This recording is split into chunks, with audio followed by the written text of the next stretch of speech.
नमस्कार, आपका स्वागत है भारत होम्योपैथी के यूट्यूब चैनल पर। और आज इस वीडियो में आपके एक बहुत ही कॉमन सवाल का जवाब देने वाले हैं, breakfast diet for psoriasis patient.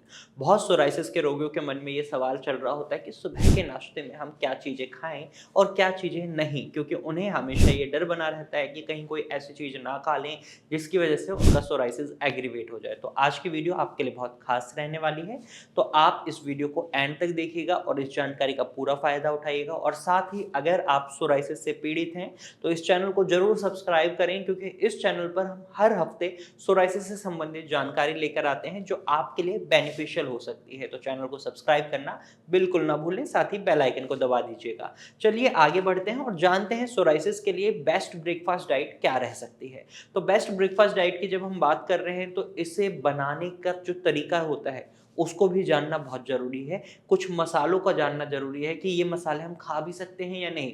तो सबसे पहले जान लेते हैं मसालों के बारे में। सबसे पहले आपको नमक का सेवन नहीं करना है। दूसरा, आपको लाल मिर्च, हरी मिर्च का सेवन नहीं करना है। और आपको गरम मसाले का सेवन नहीं करना है। ये चारों चीज़ें आपके शरीर में गर्मी बनाती हैं, स्वेटिंग हो सकती है, और जब स्वेटिंग होगी, पसीना आएगा और आपके सोराइसिस के पैचेज़ में लगेगा, तो बर्निंग सेंसेशन और खुजली की प्रॉब्लम और बढ़ेगी और सोराइसिस फैल भी सकता है। तो ऐसे में इन मसालों का इस्तेमाल नहीं करना। अब इनकी जगह आप सब्स्टिट्यूट में यूज़ कर सकते हैं। नमक की जगह सेंधा नमक का इस्तेमाल करें, सीमित मात्रा में ही करना है। लाल मिर्च और हरी मिर्च की जगह आप काली मिर्च का इस्तेमाल कर सकते हैं। गरम मसाले की जगह आप जीरा, जीरे का पाउडर बना सकते हैं, या फिर आप राई का इस्तेमाल कर सकते हैं, हल्दी का भी इस्तेमाल कर सकते हैं। इन मसालों की मदद से आपको अपना ब्रेकफ़ास्ट तैयार करना है। अब बात कर लेते हैं कौन से तेल में या कौन से ऑयल में आप अपने ब्रेकफ़ास्ट को तैयार कर सकते हैं। तो आप ऑलिव ऑयल में अपना ब्रेकफ़ास्ट तैयार कर सकते हैं, मस्टर्ड ऑयल यानी सरसों के तेल में इस्तेमाल कर सकते हैं, इवन आप देसी घी का भी इस्तेमाल कर सकते हैं, लेकिन बहुत ही सीमित मात्रा में आपको इसका इस्तेमाल करना है। आपको रिफाइंड और डालडा का भूलकर भी इस्तेमाल नहीं करना है, ये आपके सोराइसिस को बढ़ा सकता है। अब आपको मसाले पता चल गए, ऑयल पता चल गया, लेकिन खाना क्या है ये नहीं पता चला। चलिए अब उसको भी जान लेते हैं। तो सबसे पहले आप ओट्स खा सकते हैं। आप स्वीट ओट्स यानी सिंपल ओट्स भी खा सकते हैं, या नमकीन ओट्स बनाना चाहते हैं तो वो भी बना सकते हैं। इसी तरीके से आप दलिया भी खा सकते हैं। लेकिन अगर आपको डायबिटीज है सोराइसिस के साथ, तो मीठे ओट्स नहीं खाने हैं। और जब आप मीठे ओट्स बना रहे हैं, तो दूध आपको सिर्फ काऊ मिल्क का इस्तेमाल करना है या डबल टोन्ड मिल्क का इस्तेमाल करना है, क्योंकि कई सोराइसिस रोगियों को दूध पीने के लिए भी मना कर दिया जाता है। और काऊ मिल्क का भी अगर आप इस्तेमाल कर रहे हैं, तो उसे डाइल्यूट फॉर्म में करना है, मतलब जितना दूध ले रहे हैं उतना पानी भी मिला दीजिए। इससे आपको दूध का फायदा भी मिलेगा और आपके शरीर पर कोई नुकसान भी नहीं होगा। तो इस तरीके से आप ओट्स खा सकते हैं, पोहा खा सकते हैं। पोहा बनाते समय बस एक बात का खास ख्याल रखना है कि नींबू का सेवन नहीं करना है, क्योंकि खट्टी चीजें आपके सोराइसिस को बिगाड़ सकती हैं, बढ़ा सकती हैं। अगला फूड आइटम जो आप ऐड ऑन कर सकते हैं वो है चीला। आप वेज चीला बना सकते हैं, स्टफ्ड चीला बना सकते हैं, पराठा भी खा सकते हैं, स्टफ्ड पराठा भी बना सकते हैं। पराठा बनाते समय या चीला बनाते समय जिन सब्जियों की स्टफिंग कर रहे हैं उसका खास ख्याल रखना है। कोशिश करें फाइबर रिच सब्जियों का ही इस्तेमाल करें। कोई ऐसी सब्जी ना ले लें जो आपके पेट में कोलाइटिस या फिर कॉन्स्टिपेशन की प्रॉब्लम स्टार्ट कर दे। और अगर आप सोराइसिस को फेस कर रहे हैं, ऐसे में अगर आप कोलाइटिस को फेस कर रहे हैं या कॉन्स्टिपेशन को फेस कर रहे हैं, तो क्या हो रहा है, आपके शरीर में जो गंदगी है वो स्टोर हो रही है, वो बाहर नहीं निकल पा रही सही से। और ऐसी सिचुएशन में आपका इम्यून सिस्टम और ज़्यादा ट्रिगर कर सकता है। तो ये गलती नहीं करनी है।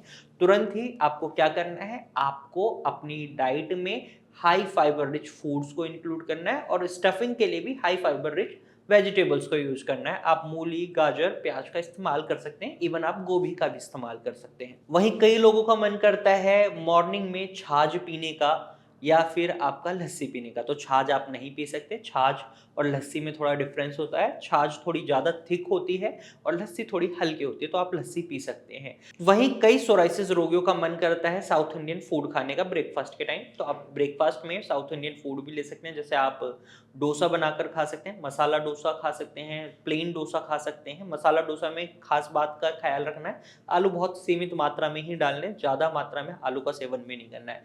वहीं प्लेन डोसा खा सकते हैं आप इडली बनाकर खा सकते हैं, रवे की इडली खा सकते हैं, नॉर्मल चावल की इडली खा सकते हैं, आप मेदू वड़ा भी खा सकते हैं, और इसके साथ साथ आप उपमा बनाकर खा सकते हैं। खास बात का ख्याल ये रखना है कि खट्टी चीज़ों का इस्तेमाल नहीं करना। जैसे मसाला डोसा आप खाते हैं या इडली खाते हैं तो उसके साथ जो सांभर होता है ना, उसमें खट्टी चीज़ें बहुत होती हैं। टमाटर होता है, कई लोग नींबू का रस भी डाल देते हैं, तो उनसे आपको बचना है। कोशिश करें घर पर ही बनाकर खाएँ। बाहर की मार्केट में आप जाएँगे तो आपको ये चीज़ें पर्सनल मॉडिफ़िकेशन मिलना थोड़ा मुश्किल हो जाता है, तो घर पर बनाकर आप इसे भी खा सकते हैं। इसके बाद मसालों को कम ही मात्रा में इंटेक करना है। अब कई लोगों के मन में एक सवाल ये भी रहता है ब्रेकफ़ास्ट के समय कि क्या वो फ्रूट्स खा सकते हैं? तो आप सेब, अनार, अमरूद, केला इस तरीके के फ्रूट्स खा सकते हैं, ये आपके लिए बेनिफिशियल है। वहीं अगर आप सुबह-सुबह मीठा खाना पसंद करते हैं, तो आप खीर बनाकर खा सकते हैं, रवे की खीर खा सकते हैं, आप सूजी का हलवा बनाकर खा सकते हैं, आटे का हलवा बनाकर खा सकते हैं। तो मुझे उम्मीद है आज इस वीडियो में जो मैंने आपको ब्रेकफ़ास्ट डाइट के बारे में बताया है, ये आप अप्लाई करेंगे एक प्रॉपर ट्रीटमेंट के साथ, तो आप डेफ़िनिटली बहुत अच्छे रिज़ल्ट्स देखेंगे। और इसी तरीके से इस चैनल पर मैं आगे आने वाले समय में लंच डाइट और डिनर डाइट भी बताने वाला हूँ, तो हमारे चैनल को सब्सक्राइब कर लीजिएगा। और अगर आप सोराइसिस से सफ़र कर रहे हैं, तो आप भारत होम्योपैथी के डॉक्टर की टीम से कंसल्ट कर सकते हैं। आप स्क्रीन पर दिए गए नंबर पर कॉल कर सकते हैं और भारत होम्योपैथी की डॉक्टर की टीम से एडवाइस ले सकते हैं। इसी नंबर पर आप अपने सोराइसिस पैचेस की फोटोज क्लिक कर व्हाट्सएप भी कर सकते हैं। हमारे डॉक्टर की टीम खुद आपसे कांटेक्ट करेगी और आपको एक प्रॉपर एडवाइस देगी। तो फिर मिलेंगे एक नई वीडियो के साथ, तब तक के लिए धन्यवाद।